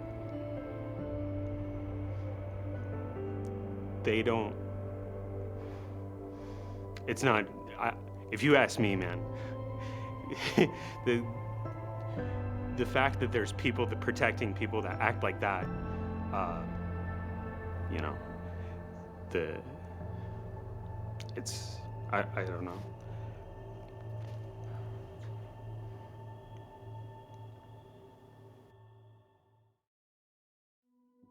Those teachers, because of union due process rules, are almost impossible to get rid of and to remove from a classroom. So you can give them low evaluations, But then you have to fight with the union boss over the reasons that that evaluation resulted in a negative score. To move them out of your district can take 3 years. It can cost a district about $1 million or more. Large school districts have what are called rubber rooms. And rubber rooms are offices where they basically get paid to go to work and not teach. Unions defend incompetent and even abusive teachers all the time. One teacher decided to sunbathe during recess in front of the children, topless. She wasn't fired. They simply moved her to a different school. This is called the dance of the lemons. During my education experience, 2 of my greatest teachers I ever had lost their job due to the last in, first out policies that the teachers' unions brought into the education system, while 2 of the worst teachers I ever had kept their jobs. I know teachers who won Teacher of the Year, but lost their job for the crime of being new hires. As an administrator of a charter school, I have great advantages in administering and managing the faculty that my principal friends who are principals in other regular public schools just don't have. For example, my teachers are not union members. And so what that means is I can treat them all on a truly professional basis. This is something to keep in mind. The purpose of joining a union is to abandon the elements of professionalism that any true profession enjoys. What they produce on the court or in the courtroom is a function of how they get rewarded and compensated. Our highest performers in the school get the biggest pay raises. And then those who still have a ways to go have lots of opportunities for improvement, as we say. We paint a very clear picture of what those opportunities for improvement are. If they get better, they make more money. That's the way the world works and the way it ought to work. Those who join teachers' unions, they are paying for a system that prevents them from being treated like professionals. They are all treated the same. That is what a union does. When there came to be a question over a teacher, maybe that should be promoted because they had the same time and they had the same ratings and so forth, you know how they determine that? They would flip a coin. Yeah, actually in the contract, in black and white, it said that they would flip a coin to determine the outcome. To me, that was astonishing.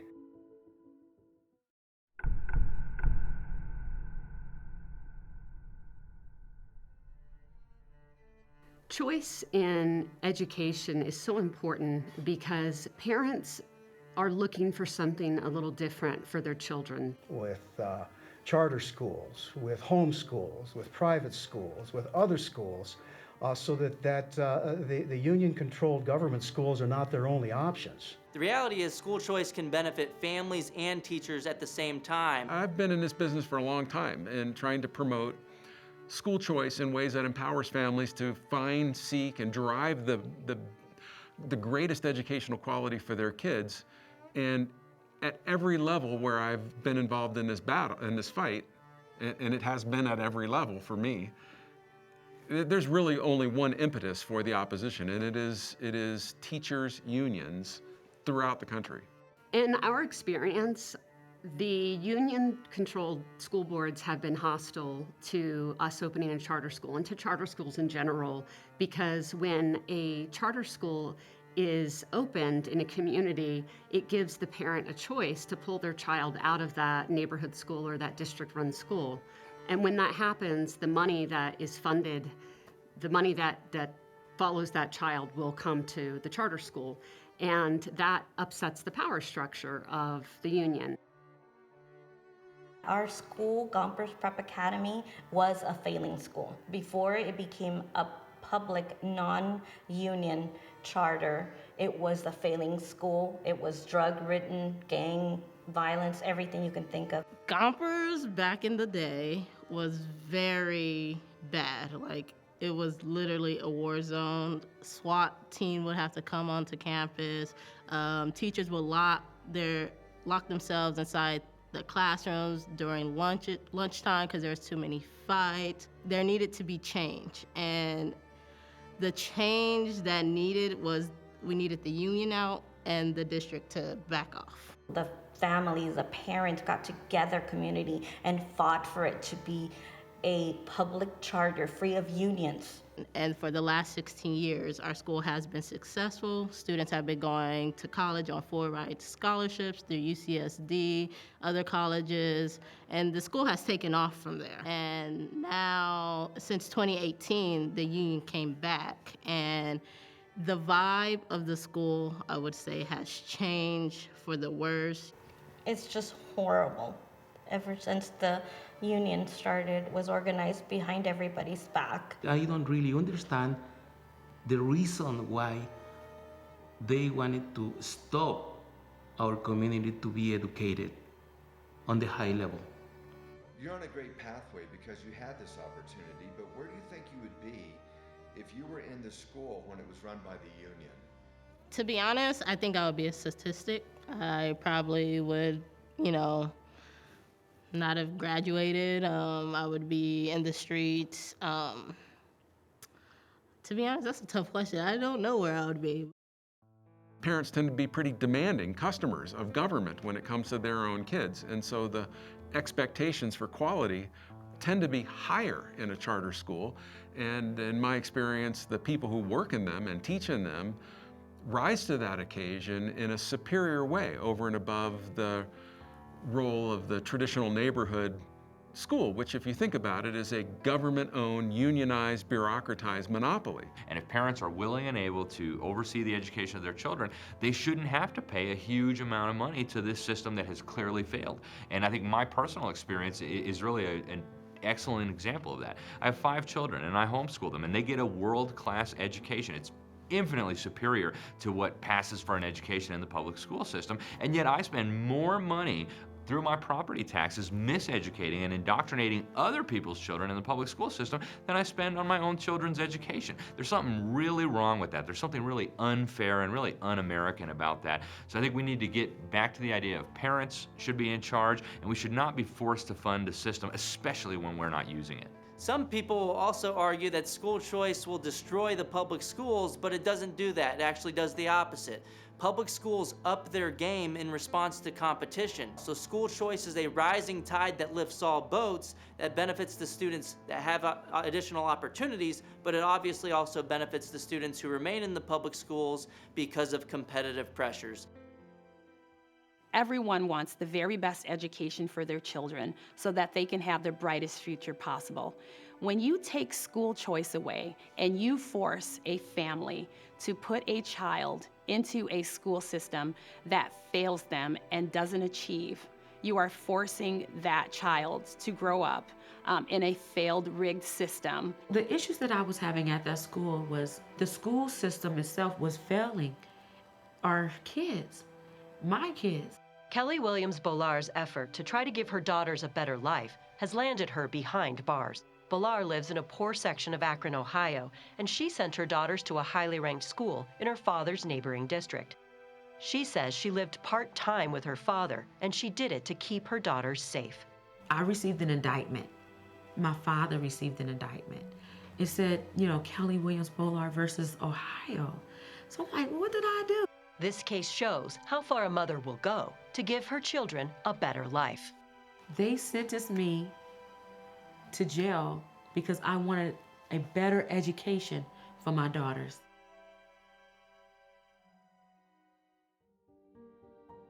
I had a really poor experience at the elementary school in 4th and 5th grade with the IEP. I was struggling in school. My parents had already known that I had been diagnosed with epilepsy by that point. So because of my zip code, I was forced to go to the public school, and it was very challenging for me because I wanted to put her in a better school, and I knew there were better schools out there, but I had to go to the public school. The lowest point was probably,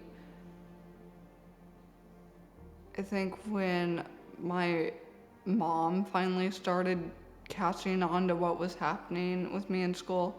Not to mention, at the school I was at, I was getting really bullied. Like, I was getting shoved down in the hallways. Kids were not treating me well. She needed help, and I didn't know how to do it. I was working 40 hours a week, and I had 4 children. I started to talk to the other mothers. What do you do? Where do you go? How can I get help? And someone mentioned to me there's a new charter school coming about 15 miles away. And it changed everything. So I was really happy. I loved school. I was doing really well. And all of a sudden her grades went from D's and F's to A's and B's. And she was happy and she was glowing. It was really exciting to see that. It was the best decision they could have made for me. And then it got shut down. So the public school gets paid per child sitting in the seat. And so the children were no longer sitting in their seats. They weren't getting paid because they were going to the local charter school. And I was just like, well, there goes my favorite school. I was really hurt and very upset that they, the public school, took away my child's best experience that she ever had. She grew. She learned at that school. That school made such a difference in my child's life, and they took it away on a technicality. And that's not fair. Because of what happened to me, I want to become a teacher. I want to help these little kids and bring out the best in them. And I don't want to see what happened to me happen to them.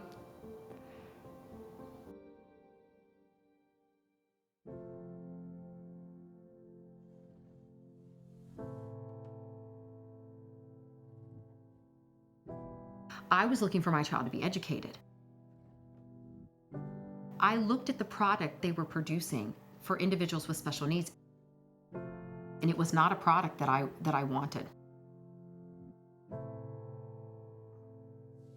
This was my son. So I went to the superintendent of our district. My husband and I said, you know, your district has been labeled a failing school. Tell me why I should stay.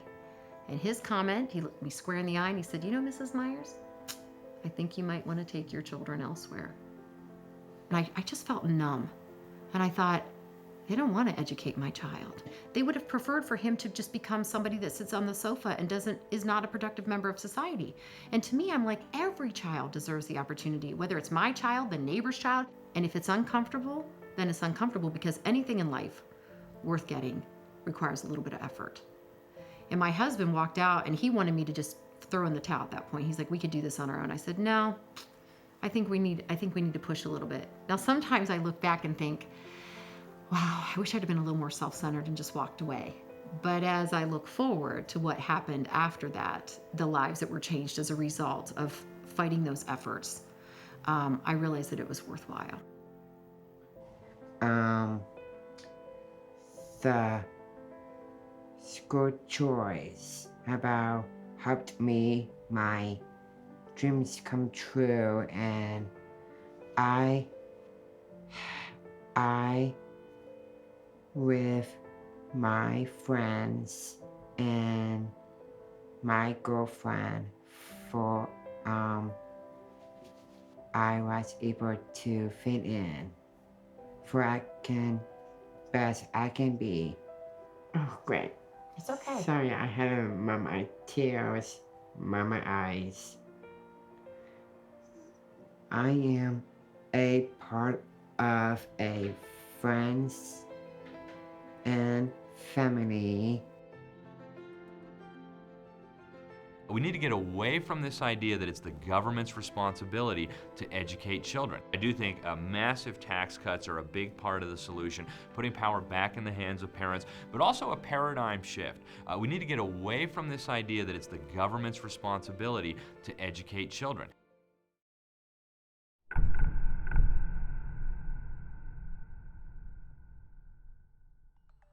We see what's happening at school boards, school districts across the country.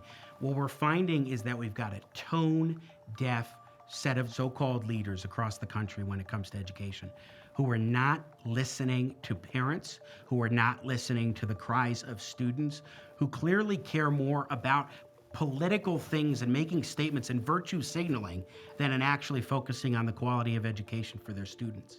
Transparency has become an issue with our school board. They are assaulting parental rights. They are not respecting our cultures, our religious backgrounds, our values. They're not respecting our voice. And because of this, we have to get parents back in the driver's seat. I think, mainly it's the approach and the methods that they use to intimidate and bully, and then to silence. Hi, I'm a teacher from Fairfax County Public Schools. I'm going to give Do you have a medical exemption? I'm sorry? Do you have a medical exemption for I do. mask? Okay. You've been cleared by staff. Can someone? Yes, I have. Can I have my full minute, please? You may. Thank you. I'm waiting for staff to give me a thumbs up that the medical exemption was granted. It's actually embarrassing that you have to ask me that question in front of hundreds of people here. That's discrimination against HIPAA. It is.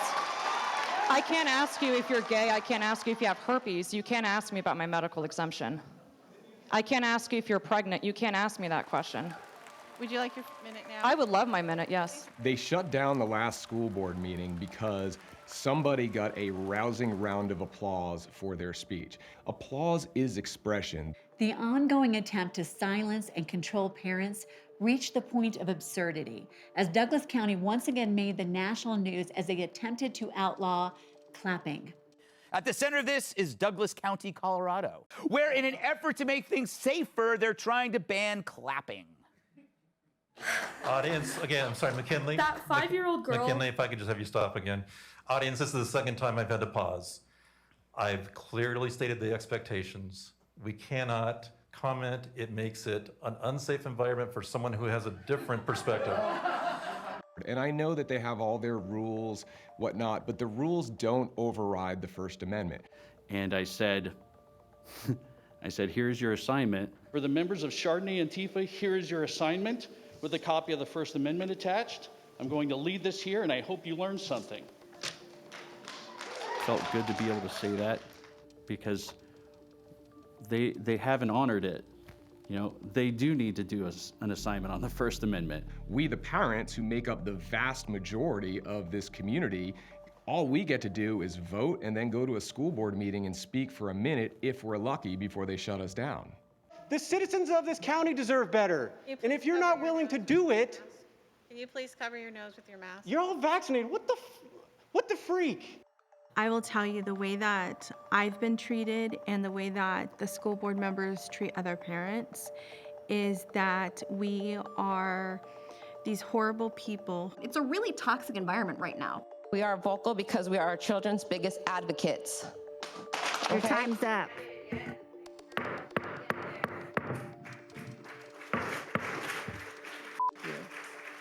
So I learned from a teacher in the community who was brave enough to tell me that South Kingstown chapter of the NEA had a meeting to target me, a parent. And I'm a nobody in the community, I'm just a parent.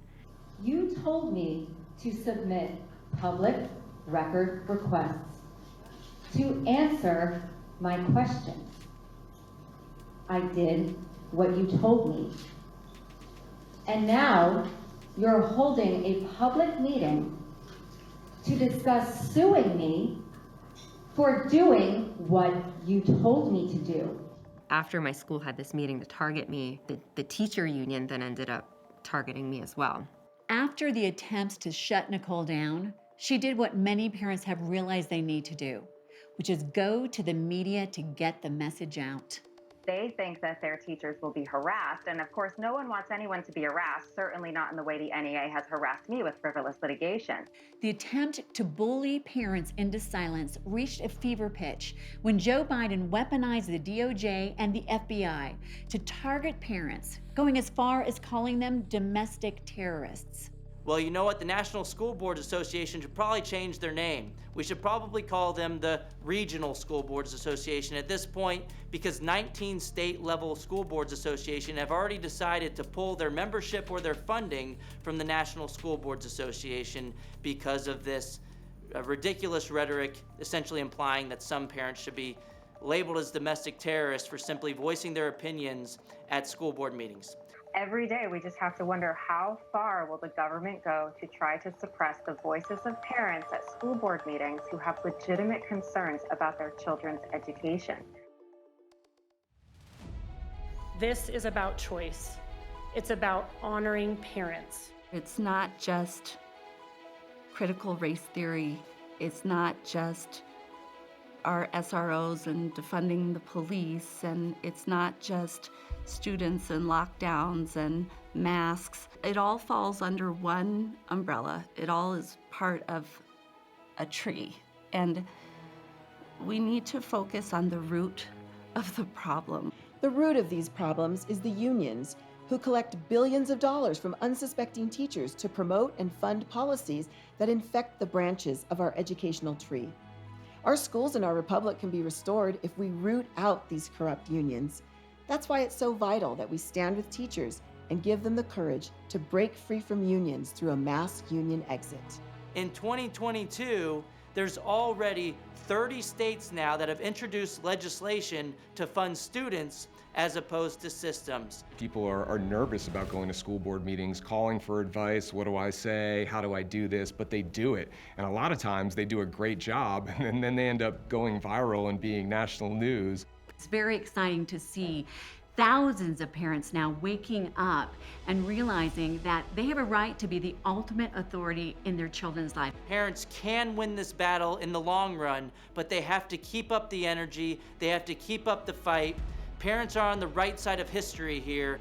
What I see as the solution to having more choice in education is more parents becoming involved in their local school district races, in their local school board elections, in their local politics. One way to do so is to show up at the school board meetings and make your voices heard in numbers. But at the same time, another solution is to fight for school choice policies, to have the right to take your child's education dollars to wherever you want them to get an education. Parents should fight to fund students, not systems. Because parents in Douglas County stood together, we flipped our school board, and even the national media seemed to celebrate. That was the scene after voters pushed back against the district's woke education policy. You won. The parents won. Thank you. Despite all of the terrible things that we have seen in education over the last couple of years, it is an exciting time to be alive because we're seeing a seismic shift in education in our country, and it will continue if we stand together in our day. We need to free parents, students, and teachers from union power. Without union control in our schools, we see a restoration of parental authority and respect. We see honor and dignity returning to the teaching profession, and we know students have a safe and loving learning environment. The government school monopoly has overplayed its hand, and at this point, the teachers' union monopoly is actively destroying its own empire, and it's absolutely glorious. We're even seeing that in the rest of our national stage. Look at Virginia, where one of the politicians said that parents did not even have a right to know what their children were learning, and what did they do? They hired somebody else. The great news is teachers' unions have finally overplayed their hand, showed their true colors, and awakened a sleeping giant. Parents who want more of a say in their kids' education. And look, the reality is parents care about their kids more than anybody else, and they're going to fight to make sure that they have the right to educate their kids as they see fit, harder than anyone will ever fight to take that right away from them. And so it would be wise of politicians from all parties to listen to this new special interest group, parents, going forward. Let's never forget, from this moment on, we are the guardians of our children's education, their formation, and their future. And if we all stand together, good teachers, caring, brave parents, if we stand together now, we can look back at this day and say it is when we really achieved educational freedom and helped every student from every walk of life flourish. All we ask is that you join us. As for the question as whose kids are they, they're my kids. They're your kids. They are not property of the government, of the school district, of teachers' unions, of any kind of agenda out there. These are my children. They are my children. These are my children. They're my children. They're our children. They're our children. They're our children. They're our children. They're the future of the nation.